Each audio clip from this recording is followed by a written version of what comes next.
اعلیٰ حضرت مولانا عبد الرزاق خان بریلوی، علامہ شوکانی، ابن تیمیہ، اسی طریقے سے حنفیہ کے تمام ائمہ، اس میں تو کوئی اختلاف کر ہی نہیں سکتا. اصل صرف سعودیہ کی رویت کے بارے میں، اس کو بھی میں نے کلیئر کیا کہ جب اپنے محققین امت اس کی تحقیق کے بعد یہ بات کہہ رہے ہیں کہ وہ شرعی رویت ہے، تو میرا خیال اس کے بعد ہمیں سوچنا نہیں چاہیے. اچھا حضرت، ایسا تو نہیں آپ کو محسوس ہوا کہ کچھ لوگوں نے صرف اپنی انا کی خاطر یا میں نہ مانوں، یا وہ یہ کہ وہ اتنے سالوں سے چونکہ یہ کرتے آئے ہیں، اب ان کو بڑا عجیب لگ رہا ہے کہ وہ کیسے اتنے سالوں کی پریکٹس کو چھوڑ دیں؟ جی لیکن ہاں ہو سکتا ہے، لیکن میں وہ بھی ظاہر علماء اکرام ہیں اور مجھ سے زیادہ صاحب علم و فضل ہے، میں ان پر یہ بدگمانی تو نہیں کرتا، لیکن یہ کہ یہ ایک انسان کی فطرت ہوتی ہے سم ٹائم، لیکن میں ایسے بدگمانی نہیں کرتا. ہو سکتا ہے ان کو کوئی علمی تحفظات ہوں جس وجہ سے انہوں نے میری بات کو بھی نہ مانا ہو سکتا ہے وقت کے ساتھ اس پر غور و فکر کریں تو ہو سکتا ہے کہ اللہ تعالیٰ ان کو یہ کے سامنے ایک حقیقت کو واضح کرے. لیکن حضرت ہم تو اچھا گمان رکھیں گے انشاءاللہ، اور امید ہے کہ اس سال انشاءاللہ بہت فرق پڑے گا آپ کے فتویٰ آنے کے بعد،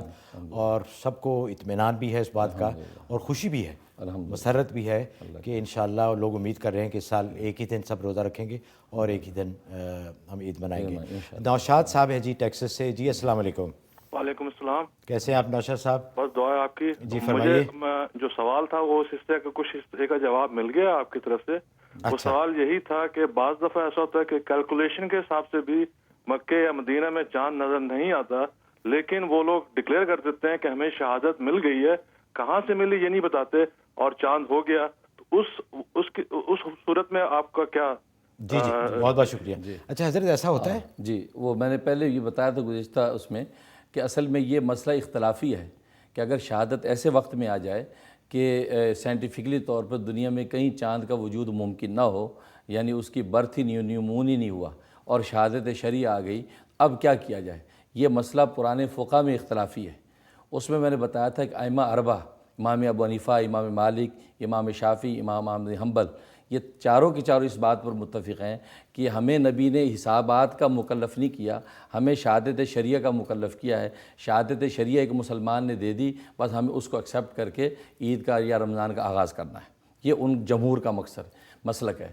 اور لیکن دو فقی ہیں، ابن مقاتل حنفی اور علامہ سبکی شافعی، یہ دو فقی ہیں، ان کا مسلک یہ ہے کہ اگر سائنٹیفکلی طور پہ چاند کا نظر آنا ممکن نہ ہو اور شہادت شریعہ آ جائے تو نفی میں ہم جو ہے وہ حسابات کا اعتبار کریں گے اور کہیں گے کہ یہ شہادت مشکوک ہے کیونکہ سائنٹیفکلی طور پہ چاند کا وجود نہیں ہے، لہذا اس شہادت کو مشکوک کر کے ہم اس کو تسلیم نہیں کریں گے. یہ ان دو فقی کا مسلک ہے. لیکن مولانا شیخ الاسلام محمد تقی عثمانی دامت برکاتہم العالیہ نے لکھا ہے کہ ہم جمہور کے مسئلوں کو چھوڑ کے یہ بعض فقیوں کے اقوال پر تشدد کر کے امت کو انتشار میں ڈالیں، یہ کسی طرح بھی مناسب نہیں ہے. جمہور جو ہے فقہ ہیں ان کا مسلک یہی ہے شہادت شریعہ کے ہم مکلف ہیں، کیونکہ نبی نے 3 سورس بتائے ہیں، ایک رویت عامہ، دوسری شہادت شریعہ، تیسرا اکمال ثلاثین یعنی 30 دن پورے کرنا. چوتھا کوئی سورس نہیں بتایا کہ سائنٹیفکلی طور پہ جو ہے وہ چاند کے حوالے سے کیا جو ہے کنسرن ہے. اس لیے ہمیں جو ہے تو علماء عرب جو ہے وہ اسی جمہور کے مسلک پر قائم ہیں کہ شہادت شریعہ آ گئی اور اس کے مطابق ہم نے فیصلہ کر دیا ہے، لہذا ہمیں حسابات کا مکلف نہیں کیا گیا، اور یہی جو ہے راجع اور اصل مسلک ہے. جی حسن ہیں اٹلانٹا سے. جی حسن صاحب السلام علیکم. جی وعلیکم السلام. جی میرا حضرت مفتی صاحب سے ایک سوال ہے. جی فرمائیے. جی پہلے تو میں یہ کہنا چاہتا ہوں کہ اللہ تعالیٰ حضرت کے درجات بہت بلند کرے کہ اتنا بہترین فتویٰ انہوں نے دیا اور اتنی بڑی مشکل امت کی حل کر دی اس فتوے کے حوالے سے. اور دوسرا میرا سوال یہ ہے کہ ذاتی حیثیت میں تو مجھے بھرپور حضرت کی شخصیت پہ اور فتوے پہ اعتماد ہے، لیکن ایک کچھ سوال جو ساتھی اٹھاتے ہیں ایک اعتراض یہاں ہماری لوکل مسجد میں، وہ یہ ہے کہ سعودی کی رویت میں اور باقی ملکوں کی رویت میں 2 دن کا فرق پڑ جاتا ہے. تو وہ یہ کہتے ہیں کہ اتنا بڑا فرق کیسے پڑ سکتا ہے کہ پوری دنیا تو ایک طرف اور سعودیہ کی رویت میں 2 دن کا فرق، یعنی کہ ایک دن تو چلے ایکسیپٹیبل ہے لیکن 2 دن یہ تو بہت زیادہ ہو جاتے ہیں. جی اس کے بارے میں حضرت کیا فرماتے ہیں؟ جی بہت بہت شکریہ. یہ اچھا سوال کیا آپ نے. یہ اس حوالے سے پاکستان میں بھی ایک وقت میں بڑا واویلا ہوا تھا، اور پاکستان میں ایک بہت بڑا ادارہ ہے لاہور میں، جامعہ اشرفیہ لاہور، اس کے بہت بڑے محدث تھے اور انتقال ہو گیا ان کا مرحوم مولانا موسیٰ خان البازی. یہ بہت بڑے محدث تھے اور علم فلکیات اور علم حیت کے بڑے ماہر تھے، اور تمام علماء اکرام کے اندر ان کو مسلم جو ہے وہ مانا جاتا ہے. ان کی کتاب فلکیات جدیدہ اور انٹرنیٹ پہ موجود بھی ہے. اس میں حضرت اس وقت بھی یہ بات یہ لکھی تھی، اور یہ کہا تھا کہ عرب کے اندر مکہ کے اندر 2 دن پہلے پہلی کا چاند نظر آ جائے اور 2 دن کے بعد پاکستان کے اندر پہلی کا چاند نظر آ جائے تو فرمایا کہ علم حیت اور علم فلکیات کے اصول سے بالکل درست ہے۔ جو اہل علم اس کے اندر اعتراض کرتے ہیں وہ اصل میں علم حیت اور علم فلکیات کی باریکیوں سے واقف نہیں ہیں، ان کا فن کی کتابوں کا مطالعہ گہرا نہیں ہے، تبھی ان کو یہ شبہ ہوتا ہے کہ 2 دن پہلے وہاں پہلی کا چاند کیسے نظر آ گیا جبکہ 2 دن بعد آج ہم پہلی کا چاند دیکھ رہے ہیں۔ تو فرمایا کہ یہ چاند کی گردشوں کا ایک ایسا نظام ہوتا ہے کہ وہ 2 دن پہلے وہ یا 1 دن پہلے کسی جگہ پہلی کا چاند ظاہر ہو سکتا ہے اور 2 دن کے بعد دوسرے خطے پہ اس مطلع پر پہلی کا چاند بھی ظاہر ہو سکتا ہے۔ جیسے کہ ہمارے یہاں ہوتا ہے کہ سعودی عرب کے اندر چاند 1 دن پہلے جو ظاہر ہو گیا، امریکہ کے اندر 1 دن کے بعد جو پہلی کا چاند نظر آیا تو 1 دن کا فرق پڑ گیا۔ تو فرمایا یہ فرق پڑنا یہ بالکل فن کے اعتبار سے اس میں کوئی اعتراض نہیں ہے، اور یہ بھی لکھا کہ ہم علماء عرب اور وہاں کے دیندار علماء کے بارے میں یہ بدگمانی نہیں کر سکتے کہ خدا نخواستہ وہ قرآن کریم کی صریح نصوص کی مخالفت کرتے ہیں، احادیث طیبہ کی مخالفت کرتے ہیں، اور جو امت کے حج کو، رمضان کو، عیدوں کو برباد کرنے کے لیے وہ اتنا بڑا جو ہے فیصلہ دے دیتے ہیں، جبکہ وہ علماء کی کمیٹی اس پوری شہادت کے بارے میں غور و فکر کر کے فیصلہ کرتی ہے، تو ہم ان کے بارے میں ایسی بدگمانی نہیں کرتے۔ فرمایا کہ وہ بالکل شریعت کے مطابق رویت کا اعلان کرتے ہیں اور یہی درست ہے۔ ماشاءاللہ جی، بہت اچھے۔ حضرت بریک پہ جانے سے پہلے ایک کال لیتے ہیں، نذیرہ بڑے دیر سے ہولڈ کر رہی ہیں۔ جی السلام علیکم۔ وعلیکم السلام، ماشاءاللہ آپ کا پروگرام بہت اچھا ہے۔ میرا ایک سوال تھا جی جی، کہ اگر فیملی میں ڈیتھ ہوئے کسی کی تو کیا پڑھنا چاہیے؟ اچھا جی، ہاں، تو اس کے لیے کہ ایصال ثواب کے لیے کم سے کم ہر نماز کے بعد 1 مرتبہ سورہ فاتحہ اور 3 مرتبہ قل هو اللہ پڑھ لیں۔ تو 5 نمازوں کے بعد آپ یہ پڑھیں گے تو گویا کہ وہ ان کو قرآن کریم کا ثواب ان کو پہنچے گا، مرحوم کو زیادہ سے زیادہ، کیونکہ ظاہر ہے کہ ایک دفعہ قل هو اللہ پڑھنا جو ہے 1/3 قرآن کا ثواب پہنچتا ہے۔ تو اس کا اہتمام کریں اور دعائے مغفرت کریں ان کے لیے، تو اس سے انشاءاللہ اس کو نفع ہوگا۔ اچھا حضرت، ایک بریک کا ٹائم ہوا ہے اور بریک سے جب واپس آئیں گے تو بہت ساری ای میلز ہمیں آئی ہیں شب برات کے بارے میں۔ کچھ لوگوں نے اس کا پوچھا ہے کہ اس کی کوئی حیثیت نہیں ہے، یہ بدعت ہے، اور کچھ لوگ اس کو بہت ہی فضیلت اور اہمیت دیتے ہیں۔ تو بریک سے آنے کے بعد اس کے بارے میں آپ کی رہنمائی دریافت کریں گے۔ تو ناظرین، ایک چھوٹی سی بریک ہے۔ بریک پہ جانے سے پہلے میں ہمارے جو بہت ہی پہلے دن سے ہمارے ساتھ ہمارے اسپانسر ہیں UBL click and remit, Pakistan رقم بھیجنے کا انتہائی آسان اور مؤثر اور تیز ترین ذریعہ۔ رمضان کی آمد ہے، لوگوں نے بہت زکوٰۃ بھیجنی ہے، عید پر آپ نے عیدیاں بھی بھیجنی ہیں، تو ان کی سروس یوز کیجئے۔ یہ بہت ہی آسان اور بہت ہی محفوظ ہے۔ آپ گھر کے آرام میں بیٹھے، گھر کے ماحول میں بیٹھے چند سیکنڈز میں کمپیوٹر کی ایک کلک کے ذریعے پاکستان رقم بھیج سکتے ہیں۔ حاضر ہوتے ہیں ایک چھوٹی سی بریک کے بعد۔ اس پروگرام کو پیش کرنے میں ہمارے ساتھ تعاون کیا ہے UBL کلک اینڈ ریمٹ نے، جو پاکستان رقومات بھیجنے کا آسان، تیز ترین اور محفوظ ذریعہ ہے، اور ہنی ڈرم نے، جو جلد اور بالوں کے امراض میں خالص شہد اور قدرتی اجزاء پر مشتمل۔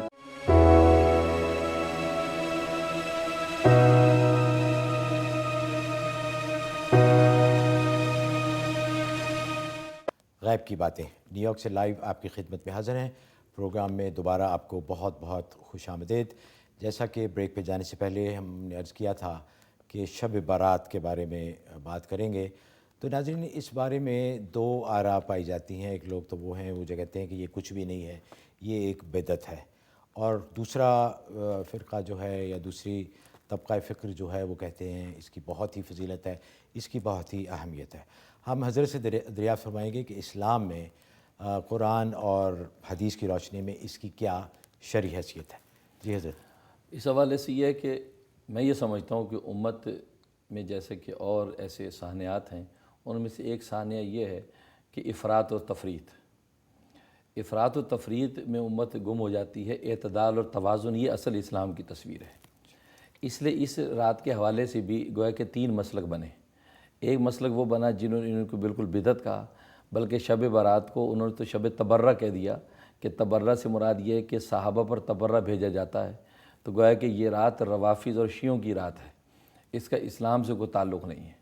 انہوں نے تو اتنا ایک کال ایکسٹریم۔ اچھا حضرت، ویسے برات کا لفظی ترجمہ کیا ہے؟ برات کا معنی نجات، بری ہونا۔ اچھا، تو اس رات میں اللہ تعالیٰ چونکہ جہنم سے بری کرتے ہیں، لوگوں کو گناہوں سے یہ معاف کر دیتے ہیں۔ تو تبرہ کہاں سے آ گیا؟ تو تبرہ انہوں نے جو ایک بتا رہا ہوں، ایک مسئلہ کیا ہے کہ انہوں نے کہا جی اسے برات سے مراد تبرہ ہے، کہ یہ اس میں جو ہے وہ لوگ جو ہے صحابہ سے برات اور تبرہ اور بیزاری ظاہر کرتے ہیں، لہٰذا اس رات کا سنت سے کوئی تعلق نہیں۔ لیکن میں سمجھتی ہوں یہ مسلک بالکل غلط ہے، ایسا نہیں۔ دوسرا مسلک یہ ہے کہ انہوں نے اس شب برات کو شب قدر کی طرح جو ہے فضیلت والی رات بنایا، اس کے برابر کر دیا، وہ بھی صحیح نہیں ہے۔ ہاں اعتدال اور توازن اس کا یہ ہے کہ اس کی فضیلت کا انکار نہیں کیا جا سکتا۔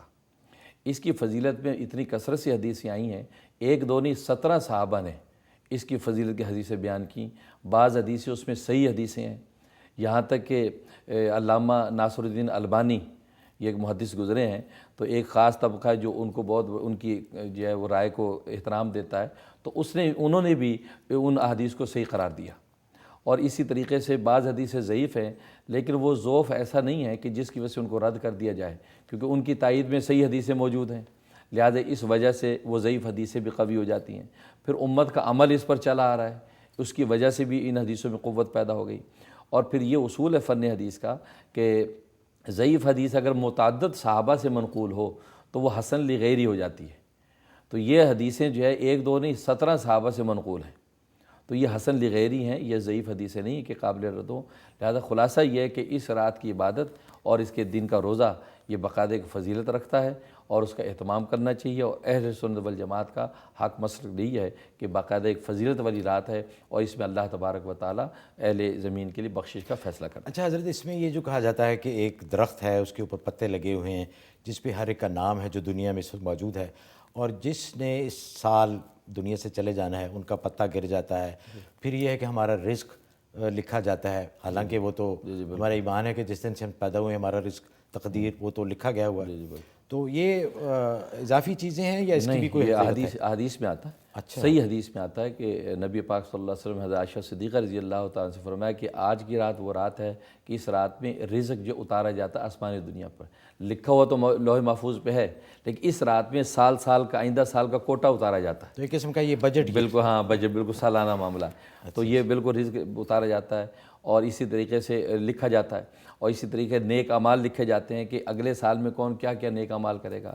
یہاں تک کہ مرنے والوں کے نام لکھے جاتے ہیں کہ اگلے شب برات سے پہلے کون کون مرے گا، ان کی لسٹ ہوتی ہے۔ اس لیے نبی پاک صلی اللہ علیہ وسلم شعبان کے مہینے میں کثرت سے روزے رکھتے تھے، اور حضرت حذیفہ بن یمان رضی اللہ تعالیٰ سے فرمایا کہ میں اس لیے رکھتا ہوں تاکہ میرا نام مرنے والوں میں لکھا جائے اس حال میں کہ میں اللہ کے ہاں روزے سے ہوں، یہ صحیح حدیث فرمایا۔ لہٰذا یہ ایک جو ہے مسکنسیپشن ہے، یہ رات باقاعدہ فضیلت والی ہے اور اس رات میں عبادت کرنی چاہیے، اللہ کے ہاں بخشش کے فیصلے ہوتے ہیں۔ اچھا حضرت، کچھ ای میلز بھی دیکھ لیتے ہیں۔ حفصہ حسین نیو جرسی سے انہوں نے لکھا ہے کہ مفتی صاحب آپ کا بہت بہت شکریہ، آپ نے میری بیٹی کے لیے جو ایڈوائز کیا تھا ماشاءاللہ اس کو بہت ہی فائدہ ہوا اور وہ اب بہت بہتر ہے۔ میری دوسری بیٹی کا بتلائیں، وہ امتحان میں اچھے سکور نہیں لا رہی، کوئی دعا بتلا دیں، شکریہ۔ ماشاءاللہ بہت خوشی کی بات ہے، اللہ تعالیٰ نے آپ کو اس ذکر کا نفع پہنچایا، آپ 2 رکعت معشوقانہ پڑھ کے اللہ کا شکر کریں، اور دوسری بیٹی کے لیے یا علیمو یا ناصرو یہ 150 دفعہ روزانہ پڑھ کے پانی وغیرہ کے پہ دم کر کے اس کو پلاتی رہیں، انشاءاللہ اس کا بھی تعلیمی سکور اچھا ہو جائے گا، میں دل سے دعا بھی کرتا ہوں۔ اچھا سر، اور بھی بہت ساری ای میلز ہیں جس نے لوگوں میں آپ کو بہت ہی دعائیں دی ہیں، اور ساتھ میں ہمارا کام بھی بن رہا ہے کہ وہ پوری ٹیم کو دعائیں دے رہے ہیں، تو آپ کو اللہ اس کی جزا دے کہ آپ کی وجہ سے لوگ ہمارے لیے بھی دعا کر رہے ہیں۔ ایک اور ای میل ہے ساجدہ بیگم ہے فلوریڈا سے، حضرت آپ کی دعاؤں و وظیفوں سے بہت فائدہ ہوا، میں یہ وظائف اپنے خاندان انگلینڈ اپنے خاندان والوں کو بھیج رہی ہوں، وہ اس قدر خوش ہیں اور کہ آپ یقین نہیں کر سکتے، گھروں میں ایسی برکت ہو گئی کہ سب لوگ نمازی اور نیک ہوتے جا رہے ہیں اور جم کر بیٹھ کر آپ کا بتلایا ہوا اللہ کا ذکر کرتے ہیں۔ تو آپ کا بھی بہت بہت شکریہ حضرت، آپ کے لیے بھی بہت یہ خوشی کا ہے کہ اتنا بھلا ہو رہا ہے لوگوں کا۔ اور یہ اعظم بھٹی صاحب ہیں شکاگو سے، جناب مفتی صاحب میں آپ کا بہت شکر گزار ہوں، آپ کے بتلائے ہوئے ذکر سے میرا وہ کام ہو گیا جس کا یقین نہیں کیا جا سکتا، سمجھو وہ کام ناممکن تھا، کوئی سوچ نہیں سکتا کہ یہ کام ہو جائے گا، میں بتا نہیں سکتا کہ وہ کیسے ہو گیا، میں آپ کا خادم ہوں، میرے لائق کوئی خدمت ہو تو میں حاضر ہوں، آپ کا بہت بہت شکریہ۔ آپ کی ذمہ خدمت یہی ہے کہ آپ اللہ کے ایک تو شکر کریں، شکر گزار بندے بنیں، اور مجھے بھی دعا کے اندر مت بھولیں، اور میں بھی آپ کی دعا کروں گا اللہ آپ کے ناممکن کاموں کو اسی طریقے سے ممکن بناتا رہے۔ اچھا حضرت، ایک اور ہے، یہ بڑی دلچسپ سی ای میل ہے، ایک خاتون کی ہے, انہوں نے کہا کہ میرا نام نہ لیجیے گا. انہوں نے کہا ہے کہ دعائے سیفی لو میرج کے لیے کوئی دعا ہوتی ہے, تو یہ پوچھ رہی ہیں کہ کب اور کتنی بار پڑھنی چاہیے. اچھا, یہ آپ جو ہے ظہر کی نماز کے بعد 450 دفعہ پڑھنی ہے, 450 دفعہ ظہر کی نماز کے بعد. جب ظہر کی نماز کے بعد نوافل اور سنن سے فارغ ہو جائیں تو بات نہیں کرنی اور اپنا تصور کر کے جی کریں. اور لیکن میرا مشورہ یہ ہے کہ جہاں آپ شادی کرنا چاہتی ہیں, لو میرج جو بھی ہے, آپ استخارہ پہلے کر کے یہ کنفرم کر لیں کہ یہ آپ کے حق میں خیر ہے, اس کے بعد آپ یہ عمل کریں تو انشاءاللہ آپ کو نفع ہوگا. اور یہ 71 ڈیز اس کا عمل ہے, 71 دن آپ پورا کریں. اچھا, آپ نے حضرت استخارہ کے بارے میں فرمایا, ایک ای میل آئی ہے اس بارے میں بھی, کسی نے آپ سے پوچھا تھا اپنی بیٹی کی شادی کے لیے استخارہ کرنے کے لیے آپ کو کہا تھا, آپ نے استخارہ فرمایا اور ان کو بتایا کہ یہاں رشتہ نہ کریں. اب ان کی ای میل یہ آئی ہے کہ وہ بہت مجبور ہیں اور ان کو وہیں رشتہ کرنا پڑ رہا ہے, اور ساتھ میں وہ پریشان بھی ہیں, کہہ رہی ہیں کہ نقصان تو نہیں ہوگا, اور پوچھ رہی ہیں کہ کیا کچھ صدقہ وغیرہ دینے سے کوئی ان کو مل سکتی ہے اس سے اجازت. تو اس ذرا تھوڑی سی فرما دیں کہ اتنی امپورٹنٹ چیز ہے استخارہ کہ آپ اللہ کی رائے پوچھ رہے ہیں, اور پھر اس کے بعد اپنی رائے کا اس کے اوپر ٹھوسنا یا تو پوچھنا ہی نہیں چاہیے, اور جب اگر پوچھیں اللہ کی رائے تو پھر اس پہ اوپر پورا عمل ہونا چاہیے. تو یہ ذرا فرما دیجئے کہ خاص طور پہ ان کی ای میل کا جواب بھی, اور ایک عمومی طور پر بھی اگر استخارہ کے لیے پوچھا جائے تو دل میں پورا یقین ہو کہ ہاں ہم نے اللہ کی رائے کا پوچھا ہے اور اب اس کے اوپر پورا عمل کریں گے. بالکل, ہاں, اس لیے میں استخارہ سے پہلے یہ تجویز دیا کرتا ہوں کہ آپ پہلے بالکل خالی ذہن ہو کر استخارہ کریں کہ اللہ کا جو منشا ظاہر ہوگا وہ کریں گے ہم. پھر یہ ہے کہ اگر مگر کی بات میں نہ پڑیں, پہلے سے ہی آپ با اختیار ہو کر استخارہ کیا کریں. اس لیے میں کہا کرتا ہوں اگر آپ یہ سوچتے کہ نہیں چانسز نہیں ہیں, ہم جو ہے نا پہ عمل نہیں کر پائیں گے یا ہاں پہ عمل نہیں کر پائیں گے, حالات ایسے ہیں, تو پھر میں مشورہ دیا کرتا ہوں استخارہ کریں ہی نہ, اللہ سے دعائے خیر مانگ کے وہ معاملہ کر لیں. لیکن اب آپ نے جو صورتحال ظاہر کی ہے تو میرا مشورہ تو یہ ہے کہ اگر ایسی کوئی مجبوری نہیں ہے, کیونکہ میں نے پہلے بھی بتایا تھا کہ استخارے کے بعد اگر اس پر عمل نہ کیا جائے تو اس میں فقہا کے 2 قول ہیں. ایک قول یہ کہ وہ شخص کافر ہو جاتا ہے جو عمل نہ کرے, اور دوسرا قول یہ ہے کہ وہ گناہ کبیرہ کا مرتکب ہے, اور اسی قول کو مفتح بھی قول قرار دیا ہے کہ وہ گناہ کبیرہ کا مرتکب ہے, کیونکہ اللہ کا منشا ظاہر ہونے کے بعد اب اس پر عمل نہ کرے تو یہ گویا کہ ایک طرح کی اللہ کی توہین ہے. اس لیے بعض نے اس کو کفر کہا اور بعض نے اس کو یہ گناہ کبیرہ کہا ہے. اس لیے لیکن اگر پھر بھی آپ سمجھتی ہیں کہ حالات ایسے ہیں کہ ممکن نہیں, تو پھر ظاہر ہے کہ صدقہ جو ہے وہ دافع البلا ہوتا ہے. تو میں مشورہ دیا کرتا ہوں کہ 2 بکرے جو ہے اللہ کے راستے میں صدقہ کر دیے جائیں, ذبح کر دیے جائیں, اور اس کے بعد اللہ تبارک و تعالیٰ سے دعا خیر مانگ کے تو یہ معاملہ کر لیں. امید ہے کہ اللہ تبارک و تعالیٰ کسی بھی قسم کی تکلیف سے محفوظ رکھیں گے. حضرت میرا اپنا تجربہ بھی ہے, ایک دفعہ بہت سال پہلے جوانی کے عالم میں میں نے ایک استخارہ کیا تھا کسی جاب کے بارے میں, لیکن استخارہ میں جو اشارہ ہوا میں نے اس کے خلاف کیا اور بہت نقصان اٹھایا. تو میرا تو سب ناظرین کو یہی مشورہ ہے جیسے کہ حضرت نے فرمایا کہ اگر استخارہ کریں تو پھر اس کے اوپر پورا عمل کریں. مسز خان بہت عرصے سے ہولڈ کر رہی ہیں شکاگو سے. جی السلام علیکم. جی السلام علیکم. وعلیکم اور السلام. آپ دونوں کو بھی بہت بہت سلام. میرا سوال حضرت یہ ہے کہ کیا گیس اسٹیشن کی آمدنی سے حج ہو سکتا ہے, جبکہ گیس اسٹیشن میں گیس اور گروسری کے علاوہ لیکر بھی شامل ہوتا ہے؟ بہت شکریہ. اچھا جی. ہاں, شرعی اور فقہی اعتبار سے مکس آمدنی جو ہے, جیسے کہ آپ گیس اسٹیشن کی آمدنی کہہ رہے ہیں, اس میں حلال پروڈکٹس بھی ہیں حرام بھی ہیں. تو مکس آمدنی اس کے بارے میں فقہا کا فیصلہ یہ ہے کہ اگر اکثر اس میں حلال ہے اور کم حصہ اس کے حرام ہے اور دونوں مکس ہیں تو اس کو حلال کنسیڈر کیا جائے گا. لہٰذا ایسی آمدنی کے ساتھ حج کر سکتے ہیں اور کوئی بھی نیک کام اس کے کیا جا سکتا ہے, گھر کا کھانا پینا بھی اس آمدنی سے کر سکتے ہیں. لیکن اگر ایسی صورتحال ہے کہ حرام پروڈکٹ زیادہ ہیں, حلال بہت کم ہیں, تو اس صورت میں اس کو حرام کنسیڈر کیا جائے گا. تو پھر اس کے ساتھ جو ہے کوئی بھی نیک کام کرنا گویا کہ اس نیک کام کی توہین ہے. اور اگر دونوں برابر ہیں, دونوں 50-50% ہیں, تو اس کے اندر جو فقہا نے گنجائش دی ہے کہ اس کو بھی حلال سمجھا جائے گا اور اس سے آپ جیسا حج کرنا چاہتی ہیں تو حج کر سکتی ہیں. اچھا حضرت, وقت ہوا ایک بریک کا. بریک سے جب واپس آئیں گے تو ایک بہت ہی ایک اور اہم موضوع ہے جس کے بارے میں کافی ای میلز بھی آئی ہیں کہ قربانی اور زکوٰۃ جن لوگوں کے اوپر قرض ہے ان کے بارے میں کیا حکم ہے. اور پھر انہوں نے یہ پوچھا کہ قرض تو ہر ایک کے اوپر ہے, یہاں پہ مورگیج ہے, کریڈٹ کارڈ کے ہمارے اوپر ڈیٹس ہیں بہت, اور کچھ تو ضروریات کے لیے ہم خرچ کرتے ہیں, کچھ تعیشات کے لیے خرچ کرتے ہیں, بڑی گاڑی لے لی, بڑا گھر لے لیا. تو اس سلسلے میں جو قرض ہے تو اس کے بارے میں بات کریں گے کہ اسلام میں کیا حکم ہے قربانی اور زکوٰۃ کے اعتبار سے. بریک پہ جانے سے پہلے میں شکر گزار ہوں honeyderm.com جو کہ شہد کی بیسس پہ بہت سارے ان کے پروڈکٹس ہیں بالوں کے لیے, آپ کی جلد کے لیے, اگر بال گر رہے ہیں تو ان کو روکتا ہے, بال اگر گرے ہوئے ہیں تو ان کو اگانے کے لیے, اور جلد کی کوئی بھی کسی قسم کی مرض ہو تو اس کے لیے انتہائی یہ مجرب پروڈکٹ ہے. آپ جائیے honeyderm.com پہ, انشاءاللہ آپ کا بہت فائدہ ہوگا.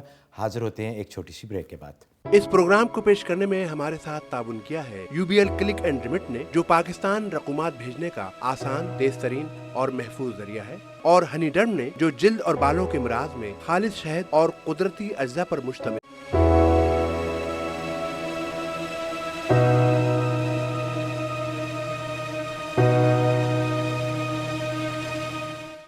ناظرین, آپ کو دوبارہ بہت بہت خوش آمدید. آپ نیو یارک سے لائیو دیکھ رہے ہیں پروگرام غیب کی باتیں, جس میں حضرت مولانا مفتی منیر احمد آخوند صاحب آپ کے شرعی مسائل, آپ کے معاشی مسائل, آپ کے روحانی مسائل اور آپ کے خوابوں کی تعبیر بتاتے ہیں. آپ ہمیں کال کیجئے, انشاءاللہ ہماری پوری کوشش ہے کہ زیادہ سے زیادہ کالز لیں اور زیادہ سے زیادہ ای میلز بھی آپ کی شیئر کریں. تو جیسے کہ ہم نے بریک پہ جانے سے پہلے ہم بات کر رہے تھے کہ بہت ساری ای میلز آئی ہیں جس میں لوگوں نے پوچھا کہ ان کے اوپر قرض ہے, اور وہ پوچھ رہے ہیں کہ کیا ان کے اوپر قربانی اور زکوٰۃ ابھی بھی فرض ہے. لیکن وہ قرض کی نوعیت کے بارے میں زیادہ فکر مند ہیں کہ اگر کریڈٹ کارڈ کا قرضہ ہے یا مارگیج ہے آپ کے اوپر, جو کہ آپ کی ضروریات میں تو نہیں آتا, کئی قرضے ایسے ہیں جو آپ کی تعیشات میں آتے ہیں, تو اس کے بارے میں اسلام کیا کہتا ہے؟ جی حضرت. ہاں, اس حوالے سے ایسا ہے کہ یہ بڑا اچھا سوال ہے اور اہم سوال ہے, کیونکہ آج اگر ہم دیکھیں تو ہر آدمی مقروض ہے. یہاں تک کہ اگر کوئی ملینئر ہے تو وہ بلینوں کا مقروض ہے, کیونکہ بینکوں سے قرض لیے بغیر اس کی فیکٹری نہیں چلتی, اس کی ملز ٹیکسٹائل نہیں چل سکتی. اسی طریقے سے ہر مالدار مقروض ہے بینکوں کا. تو اگر قرض کا وہ اصول کہ قرض مائنس کیا جائے, اس کے بعد جو بچے اس پر زکوٰۃ ہوگی, اگر یہ رکھا جائے عام, تو اس صورت میں کوئی بھی ایسا شخص نہیں ہوگا جس پر زکوٰۃ جو ہے وہ واجب ہو, بلکہ یہ بڑے بڑے جو سیٹ ہیں یہ سب صاحب وہ مستحق زکوٰۃ ہو جائیں گے. اس لیے یہ ایک بات یاد رکھیں, شیخ الاسلام مولانا تقی عثمانی صاحب دامت برکاتہم عالیہ نے اس حوالے سے بڑی متوازن بات کہی.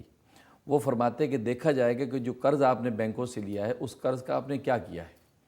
اگر اس قرض سے آپ نے ایسا مال خریدا ہے کہ اس مال پر آلریڈی جو ہے شریعت میں زکوٰۃ واجب ہوتی ہے, تو اس صورت میں اس قرض کو مائنس کیا جائے گا. اور اگر ایسا قرض لیا ہے کہ جس سے آپ نے کوئی ایسی چیز خریدی ہے کہ جس پر زکوٰۃ شریعت نے لاگو نہیں کی, تو وہ قرض مائنس نہیں ہوگا. مثلا آپ نے یہ مارگیج لیا مکان کے لیے, مکان جو آپ نے خریدا, مکان پر جو ہے وہ زکوٰۃ نہیں ہوتی, رہائشی مکان پہ زکوٰۃ نہیں ہے, لہٰذا یہ جو قرض آپ نے لیا یہ قرض مائنس نہیں ہوگا, لہٰذا آپ پر زکوٰۃ آئے گی. اور اگر آپ نے قرض لیا, اس سے آپ نے جو ہے ٹیکسٹائل مل لگائی, ٹیکسٹائل کا سامان خریدا, اپنا جو ہے تجارتی مال خریدا, تو چونکہ تجارتی مال کے اوپر شریعت زکوٰۃ لگاتی ہے, لہٰذا یہ جو قرض ہے اس کو مائنس کیا جائے گا, کیونکہ زکوٰۃ ادھر سے ظاہر لگ رہی ہے, لہٰذا وہاں اس کا قرض مائنس کیا جائے گا. اس لیے اس اصول کو یاد رکھیں کہ بینکوں کے جو قرض بڑے بڑے لیے جاتے ہیں اس سے آپ نے کس مقصد میں اس کو استعمال کیا ہے. اگر ایسی چیز میں استعمال کیا ہے کہ جس پہ شریعت زکوٰۃ لگاتی ہے تو وہ قرض مائنس ہوگا, اور اگر ایسی چیز لی ہے جس سے پہ شریعت زکوٰۃ نہیں لگاتی تو وہ قرض جو ہے وہ مائنس نہیں ہوگا. تو اس طریقے سے یہ فیصلہ کیا جائے گا, تو ورنہ جو ہے میس اپ ہو جائے گا سارا معاملہ, کسی پر بھی زکوٰۃ واجب نہیں ہوگی. جی سر, کنیٹیکٹ سے کالر ہیں. جی السلام علیکم. ہلو. جی السلام علیکم, کون صاحب؟ وعلیکم السلام. جی میں کالج اسٹیشن سے بول رہا ہوں, ٹیکسس سے. اچھا اچھا. جی سعید نام ہے میرا. جی فرمائیے. جی یہ اصل میں یہ چاند کے سلسلے میں جو مفتی صاحب نے بتایا تو بڑا احسن بتایا, لیکن ایک دو چیزیں کچھ سمجھ میں نہیں آ رہی, میں چاہنا تھا کہ اس کو کلیئر کیا جائے. جی جی. ایک تو چیز ہے کہ آج سے 100 سال پہلے جب کمیونیکیشن کی فاسٹ نہیں تھی تو یہ مولانا صاحب کی فتوے کو کس طرح فالو کرتے ہیں وہ لوگ. چلیے اب کمیونیکیشن فاسٹ ہو گئی ہے تو پھر تو سعودی عرب میں اگر فجر ہو رہی ہے تو یہاں پہ بھی فجر پڑھ لینی چاہیے اس وقت. فجر اس میں اگر ظہر ہو رہی تھی یہاں پہ, میں سمجھتا ہوں کہ ہم کوئی آسان راستہ تو نہیں تلاش کر رہے, جبکہ اسلام نے اتنا سمپل طریقہ بتا دیا ہے کہ خاص علاقے ہورائزن کے اندر جب ایک گواہی مل جائے تو وہاں کے لوگ اتحاد کر کے وہ پڑھ لیں. مطلب کچھ تھوڑے سے خدشات تھے جو میرا مقصد کوئی اعتراض کرنا نہیں تھا. بہت شکریہ.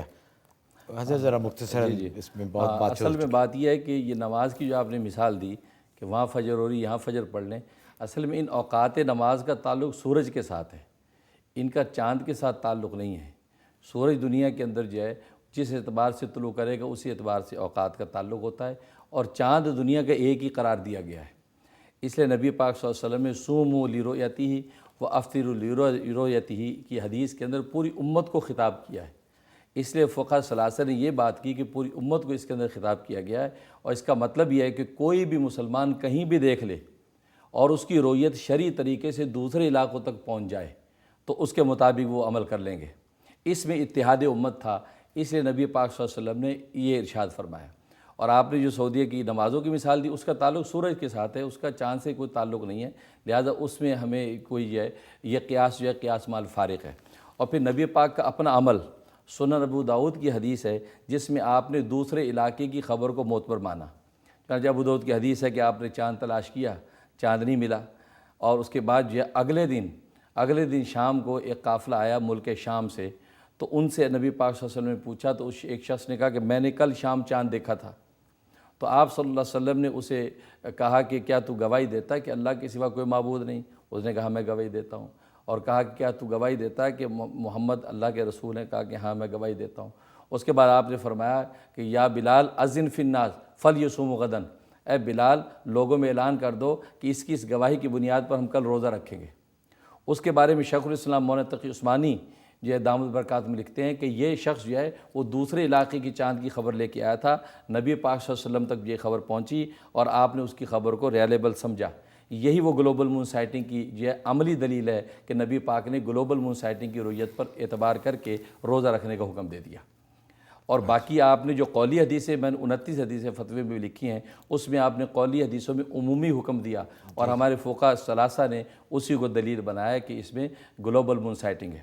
جب باقی رہا معاملہ کہ پہلے زمانے میں، بات آپ کی صحیح کہ پہلے زمانے میں چونکہ ذرائع مواصلات نہیں تھے اس لیے وہاں یہ آسان تھا، ہر آدمی اپنے مطلع کا چاند دیکھ کے عمل کرتا اور کرتا رہا، لیکن آج تو ہر چیز گلوبلائز ہو گئی ہے۔ تو اس وقت گلوبلائزیشن اتنی ہو گئی کہ سعودی عرب میں اگر کوئی چاند دیکھ کر وہاں سے اگر جہاز پر سوار ہو کر امریکہ پہنچے تو یہاں پہنچ کر وہ اپنی زبان سے گواہی دے سکتا ہے کہ میں نے وہاں چاند دیکھا ہے، کہ ٹائمنگ کا اتنا بڑا ہمارے پاس یہ بینیفٹ موجود ہے۔ اس لیے اس وقت یہ جس طرح ہر چیز گلوبلائز ہو گئی تو یہ جو ہے گلوبل مون سائٹنگ کا جو مسلک جو اصل نبی کا منشا تھا اسی پر عمل ہونا چاہیے، اسی میں امت کی یونٹی ہے، ورنہ آپ دیکھ رہے ہیں کہ خوشی کی دنوں میں انتشار ہے، اس کے ختم ہونے کی پھر کوئی صورت نہیں ہے۔ جی ماشاء اللہ۔ ایسے بہت ساری کالز ہیں، ذرا جلدی کالز لیں۔ مسز زاہد ہیں نارتھ کیرولائنا سے۔ جی السلام علیکم۔ جی وعلیکم السلام، مفتی صاحب کو بھی السلام علیکم۔ وعلیکم السلام۔ جی میرا مسئلہ ہے کہ میری بھتیجی ہے 3 سال کی ہے اور وہ 4 دن سے ہاسپٹل میں ہے، اس کا جو ہے لیور سائز بڑا ہو گیا ہے اور سمجھ رہے تھے ڈاکٹرز کے شاید اس کو ہیپاٹائٹس ہے، لیکن سارے ٹیسٹ جو ہیں نیگیٹو آئے ہیں، کچھ سمجھ نہیں آ رہی ہے۔ اس کی آج بایوپسی ہوئی ہے، تو آپ کوئی دعا بتا دیں کہ اس کی طبیعت سنبھل جائے ورنہ اس کا لیور ٹرانسپلانٹ کرنا پڑے گا۔ اوہو جی بہت بہت شکریہ، انشاءاللہ بہتر ہو جائے تو آپ اس کے لیے ایسا کریں کہ سورۃ بنی اسرائیل آیت نمبر 80 یہ 80 مرتبہ روز پڑھ کے پانی پہ دم کر کے رکھ دیں اور اول آخر 11 مرتبہ دروشی پڑھ لیں، وہ پانی دے دیں، دن بھر وہی پانی پیتی رہے، رات تک پیے، جو بچ جائے کیاری وغیرہ میں پودوں میں ڈال دیں، اگلے دن نیا پانی لے لیں۔ اس طریقے سے 71 ڈیز یہ عمل کرنا ہے، انشاءاللہ اس کی جگر کی تکلیف دور ہو جائے گی، بہت مجرب ہے۔ اچھا حضرت ایک کال لیتے ہیں، اس کے بعد کچھ ای میلز دیکھیں گے۔ مسز زیتون ہیں ہیوسٹن ٹیکسس سے۔ جی السلام علیکم۔ وعلیکم السلام۔ مفتی صاحب سے میرا سوال یہ ہے جی کہ ابھی انہوں نے جو گیس اسٹیشنز کے بارے میں بولا، تو اگر سپوز اسٹور کے اندر $20,000 کا سامان جو ہے وہ لے کر ہے اور اس میں لاٹری بھی ہے اور دوسرا 20,000 کا سامان دوسری گروسری ہے اور گیس ہے یا جو کچھ بھی ہے جو کہ حلال ہے، تو کیا وہ منی وائز کوانٹٹی وائز کہہ رہے تھے؟ اور ایک دوسرا مجھے چھوٹا سا کوشچن یہ ہے، کسی نے پوچھا ہے کہ میاں بیوی میں بہت پیار ہے سب کچھ ہے، لیکن ایک وقت ایسا آتا ہے کہ اتنی لڑائی ہو جاتی ہے کہ بالکل ختم ہونے کو ہو جاتا ہے، تو اس کے لیے کوئی وظیفہ بتا دیں کہ ان کی آپس میں یہ جو اس حد تک لڑائی ہو جاتی ہے اور پھر اس کے اور دونوں ختم کرنا بھی نہیں چاہتے اور دونوں میں بہت زیادہ پیار ہے، بہت کیئر کرتے ہیں۔ یہ اس میں خیال زیادہ پریشان نہ ہوں، یہ اکثر گھروں میں ایسے ہی ہوتا ہے، تو زیادہ پریشانی کی بات نہیں، لیکن پھر بھی حضرت فرمائیے۔ ہاں، تو پہلے مسئلے میں نے جو اصولی بات بتا دی ہے کہ اس میں جو ہے وہ جو بھی پرسنٹیج آئے گا اس میں آپ دیکھ لیں کہ غالب آمدنی کون سی ہے، کہ اگر جو 50% ہے تو میں نے بتا دیا کہ اس میں گنجائش ہے، آپ یہ سوچ کے استعمال کریں گے کہ حلال والے حصے میں سے ہم استعمال کر رہے ہیں۔ اور اگر یہ 60 اور 40 کا مارجن ہے، 60% حلال ہے اور 40 حرام ہے، تو آپ وہ مکس اگر ہو جاتا ہے تو فقہ نے اصول بتا دیا، اس کو حلال کنسیڈر کیا جائے گا۔ اور اگر 60% جو حرام ہے، 40% حلال ہے، دو مکس ہو جائے گا تو اس کو حرام کنسیڈر کیا جائے گا، کہ جو غالب حصہ ہوگا اسی کے اعتبار سے حکم لگایا جائے گا، تو آپ اسی حساب سے سیٹ اپ کر سکتے ہیں۔ ویسے میں یہ تجویز دیا کرتا ہوں کہ لکر اور اسی طریقے سے لاٹو وغیرہ کی جو آمدنی آئے اس انکم کو الگ آپ رکھیں، تو آپ کو پتہ ہو مہینے کے آخر میں کہ اتنی آمدنی یہ لکر کی اور یہ لاٹو کی ہے، تو بہتر یہ کہ وہ آمدنی آپ استعمال ہی نہ کریں اور وہ آمدنی بغیر ثواب کی نیت کے محتاج و غریبوں میں بانٹ دیں، اور جو حلال کے ذریعے سے جو آیا ہے اس کو آپ استعمال کریں، کیونکہ مجھے پتہ ہے کہ لاٹو لوگ اس لیے لگاتے ہیں کہ لاٹو کی وجہ سے لوگ حلال پروڈکٹ بھی خریدتے ہیں، لکر اس لیے رکھ دیا کہ لکر بھی لیں گے لیکن لکر کے ساتھ اور حلال چیزیں بھی لے جائیں گے، تو اس کا یہی طریقہ ہے کہ آپ اس آمدنی کو بالکل الگ رکھیں اور وہ بغیر ثواب کی نیت کے دے دیں، اور جو حلال کے ذریعے سے آیا ہے اس پاکیزہ اور طیب مال کو استعمال کریں۔ اور باقی جو دوسرا سوال ہے تو اس حوالے سے انہوں نے وہ بچی جو ان کی بیمار تھی اس کا تھا یا کوئی اور؟ بھول گئے، معافی چاہتے ہیں حضرت۔ ایک بریک کا ٹائم ہوا ہے، بریک پہ جانے سے پہلے ہمارے تیسرے اسپانسر جو ہیں ڈاکٹر محمد اقبال ڈینٹسٹ، میں نے پچھلی دفعہ بھی گزارش کی تھی کہ یہ بہت ہی تجربہ کار، ماشاءاللہ پچھلے 40 سال سے یہاں ان کا کلینک ہے۔ گزارش ہے کہ صرف ٹرائی اسٹیٹ ایریا کے جو لوگ ہیں، new York, new Jersey, Connecticut کے، وہ ان کو کال کریں۔ یہ ماشاءاللہ بڑے دیندار آدمی بھی ہیں، اللہ کا نام لے کے اور بڑے اچھے طریقے سے آپ کے دانتوں کو دیکھتے ہیں اور علاج کرتے ہیں۔ ان کو کال کیجئے، انشاءاللہ آپ مایوس نہیں ہوں گے۔ حاضر ہوتے ہیں ایک چھوٹے سے وقفے کے بعد۔ اس پروگرام کو پیش کرنے میں ہمارے ساتھ تعاون کیا ہے UBL کلک اینڈ ریمٹ نے، جو پاکستان رقومات بھیجنے کا آسان، تیز ترین اور محفوظ ذریعہ ہے، اور ہنی ڈرم نے، جو جلد اور بالوں کے امراض میں خالص شہد اور قدرتی اجزاء پر مشتمل۔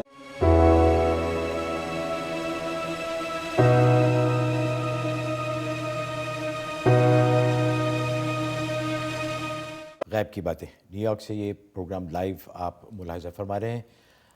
بریک پہ جانے سے پہلے حضرت وہ ذکر ہوا تھا، ایک کال آئی تھی اس کا سوال، لیکن میرے خیال میں جواب ہو گیا تھا، جو میاں بیوی کی محبت اور پھر بعد میں لڑائی، تو اس بارے میں کوئی میرے خیال اتنی پریشانی کی بات نہیں ہے، لیکن اگر آپ کچھ بتانا چاہیں تو۔ اس میں یہ کہ ایسا لگتا ہے کہ اگر اتنی محبت ہے تو نظر بھی لگ جاتی ہے زیادہ محبت کو، اور اس وجہ سے ایسے حالات پیدا ہو جاتے ہوں گے۔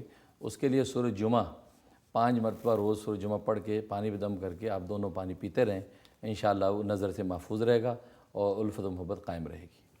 اچھا حضرت، ایک ای میل ہے، انہوں نے لکھا ہے کہ آپ کے بتائے ہوئے عمل سے میرے اور میرے خاوند کے تعلقات ٹھیک ہو رہے ہیں، لیکن ان کو جاب ابھی تک نہیں ملا۔ اللہ الصمد والا وظیفہ 2 ہفتے سے پڑھ رہی ہیں، اور یا وہاب جو 1414 مرتبہ آپ نے بتایا تھا وہ پڑھ رہی ہیں۔ یہ پوچھ رہی ہیں کہ جاری رکھوں یا کچھ اور بھی ایڈ کرنا ہے اس میں؟ ہاں ماشاءاللہ، بہت مبارک ہے کہ آپ کے دونوں کے حالات ماشاءاللہ سازگار ہو رہے ہیں۔ اس پر جو ہے سجدہ شکر بجا لائیں اور پورے اعتقاد کے ساتھ اس عمل کو جاری رکھیں، اس سے انشاءاللہ ان کا روزگار بھی اچھا ہو جائے گا۔ گھر کے حالات اللہ نے اچھے کر دیے، انشاءاللہ باہر کے حالات بھی اچھے ہو جائیں گے۔ آپ اسی عمل کو بھی جاری رکھیں، میں دعا بھی کرتا ہوں۔ اچھا حضرت، انہی کی ای میل ہے، انہوں نے ایک خواب کے بارے میں پوچھا ہے کہ ایک میدان میں کھڑی ہیں جس میں ایک تالاب بھی ہے، جس کے کنارے یہ کھڑی ہیں، 2 بہت بڑے اژدہے دیکھتی ہیں، ایک کا رنگ سبز ہے اور اس پہ کالے رنگ کے ڈاٹس ہیں۔ یہ اس سے بچتی ہیں، لیکن وہ ان کے انگوٹھے کے جو نچلی جلد ہے، پاؤں کے انگوٹھے کے نیچے کاٹ لیتا ہے اور ان کو بہت تکلیف ہوتی ہے۔ پھر آواز آتی ہے کہ اس کو پانی میں مت پھینکنا، یہ مر جائے گا، لیکن یہ کہتی ہے کہ میں اس کو اٹھا کے پانی میں پھینک دیتی ہوں اور وہ اژدہا مر جاتا ہے، جبکہ دوسرا اژدہا جس کا رنگ سیاہ ہے دور سے دیکھ رہا ہے اور ان کے پاس نہیں آتا۔ اور دوسرا خواب بھی ہے، پہلے میرے خیال اس خواب کی بتا دیں پھر میں دوسرا خواب۔ ایسا لگتا ہے کہ آپ کے 2 قسم کے دشمن ہیں، ایک دیندار ہیں، ایک دنیا دار ہیں۔ دیندار جو دشمن ہے اس کے شر سے آپ کو اللہ نے محفوظ کر لیا ہے اور وہ اپنے شر سمیت جو ہے دفع ہو گیا ہے، اور باقی جو سیاہ جو دیکھا ہے اژدہا، اس کا مطلب کوئی دنیا دار فاسق فاجر قسم کے لوگ بھی آپ کے دشمن ہیں، لیکن وہ آپ کی طرف نہیں بڑھ رہے ہیں، دور سے دیکھ رہے ہیں، اس کا مطلب انشاءاللہ وہ بھی آپ پر حملہ آور نہیں ہوں گے، آپ محفوظ رہیں گی۔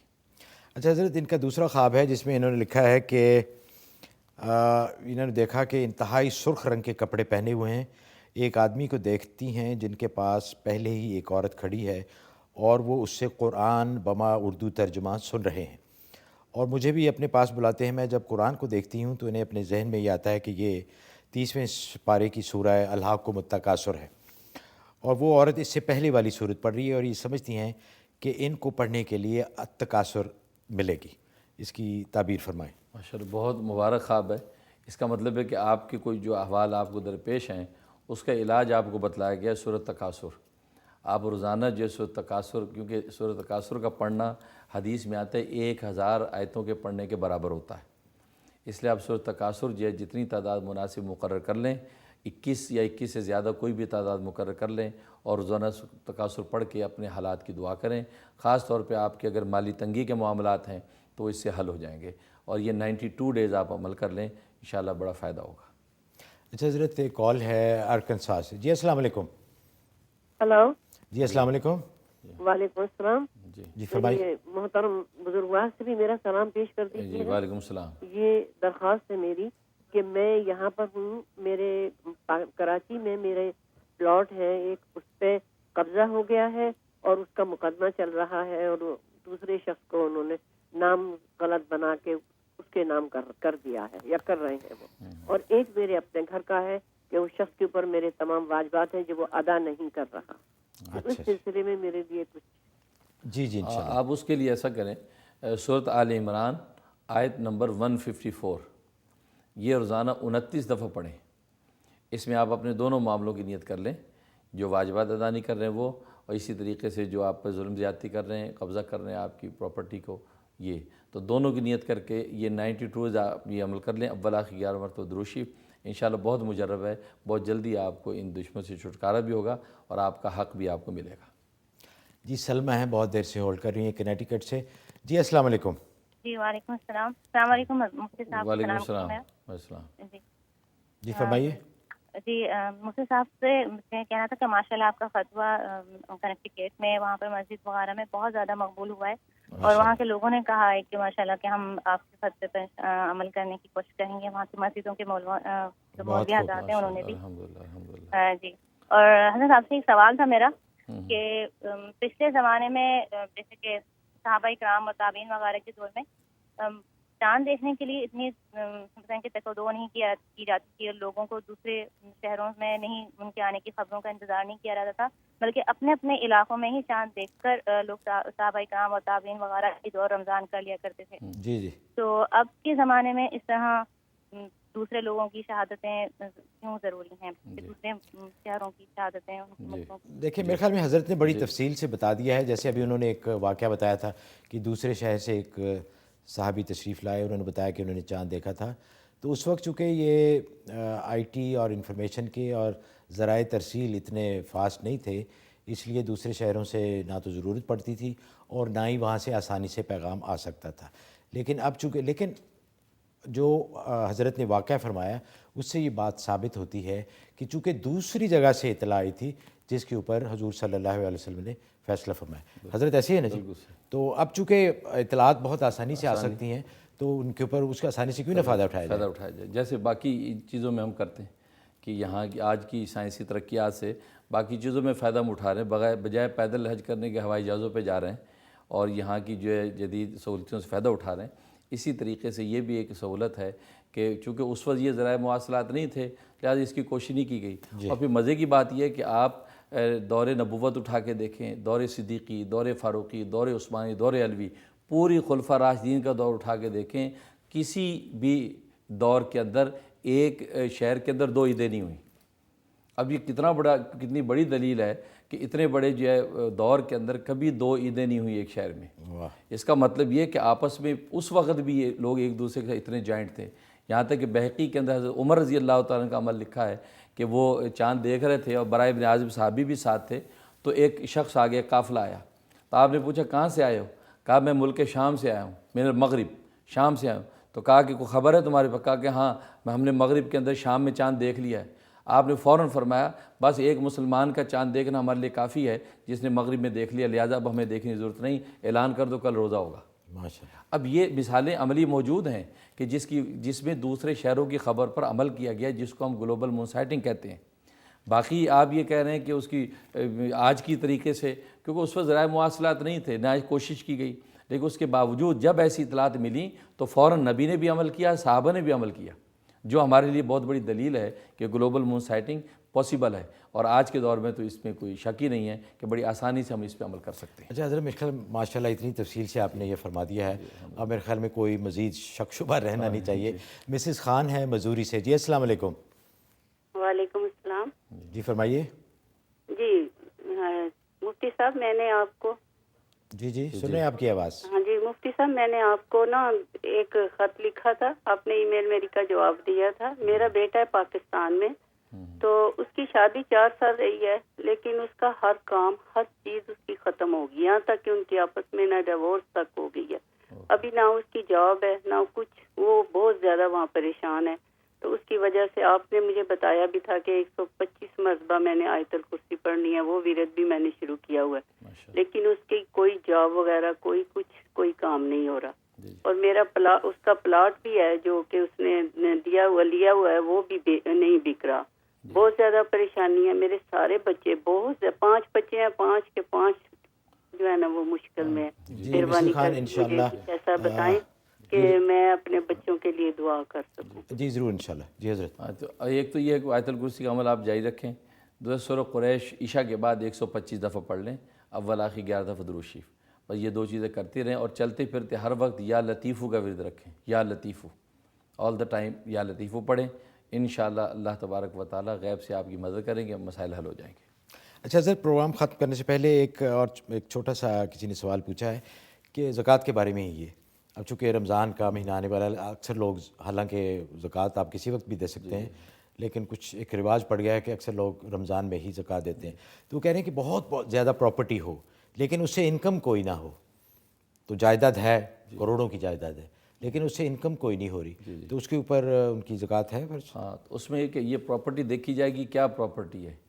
اگر رہائشی مقاصد کے لیے آپ نے لی تھیں اور وہ خالی پڑی ہیں تو اس پر کوئی زکوٰۃ نہیں، اور اگر یہ پراپرٹی آپ تجارت کی نیت سے لی تھیں کہ آپ نے پلاٹ لے لیے ہیں تو مہنگے ہو جائے گے تو بیچ دیں گے، یا مکان خرید لیے مہنگے ہو گئے تو بیچ دیں گے، تو اگر مال تجارت ہے تو اس کی مارکیٹ ویلیو پہ زکوٰۃ آئے گی، اور یہ ضروریات جو نکال کے 2.5% زکوٰۃ دیں گے۔ لیکن اگر ویسے رہائشی مقاصد کے لیے تو بھلے کروڑوں اربوں کی ہو، اس پر کوئی زکوٰۃ نہیں ہے۔ اچھا حضرت، وقت ختم ہو چکا ہے، اس سے پہلے باب السلام حج گروپ ہے، آپ کی نگرانی میں آپ گروپ لے کے جاتے ہیں حج کے لیے، تو یہ تو بڑی سعادت کی بات ہے کہ اگر آپ کی نگرانی میں آپ کی زیر تربیت حج ہو جائے، تو ناظرین آپ سے درخواست ہے کہ اگر حج کا ارادہ ہو تو باب السلام حج گروپ کو کال کریں، ان کا ای میل ہے salamhaj11 کون سی ہے جی @gmail.com salamhaj11@gmail.com۔ تو ناظرین وقت ختم ہو چاہتا ہے، اگلے ہفتے پھر انشاءاللہ آپ سے ملاقات ہوگی۔ اگلے ہفتے ہم ڈسکس کریں گے، جیسے کہ پچھلے چند ہفتے پہلے فرشتوں کے بارے میں بات ہو رہی تھی، تو ایک فرشتے حضرت میکائیل جو کہ جن کے ذمے ہمارے سب کا رزق روزی لانا ان کے ذمے ہے، تو ان کے بارے میں بات ہوگی، دیکھنا مت بھولیے گا۔ سبحان ربک رب العزت عما یصفون وسلام علی المرسلین والحمد للہ رب العالمین۔ پروگرام کے دوران اگر اللہ یا اللہ کے بندوں کے حق میں کوئی کوتاہی ہو گئی ہو تو بندہ محمود آوان اللہ اور اللہ کے بندوں سے معافی کا طلبگار ہے۔ مجھے اور ہمارے بہت ہی محترم اور معزز مہمان حضرت مولانا مفتی منیر احمد اخون کو اجازت دیجیے، اس امید کے ساتھ کہ آپ کی دعائیں اور آپ کی پذیرائی ہمارے ساتھ رہے گی۔ اجازت دیجیے، اللہ حافظ۔ اس پروگرام کو پیش کرنے میں ہمارے ساتھ تعاون کیا ہے UBL کلک اینڈ ریمٹ نے، جو پاکستان رقومات بھیجنے کا آسان، تیز ترین اور محفوظ ذریعہ ہے، اور ہنی ڈرم نے، جو جلد اور بالوں کے امراض میں خالص شہد اور قدرتی اجزاء پر مشتمل بہترین پروڈکٹ ہے۔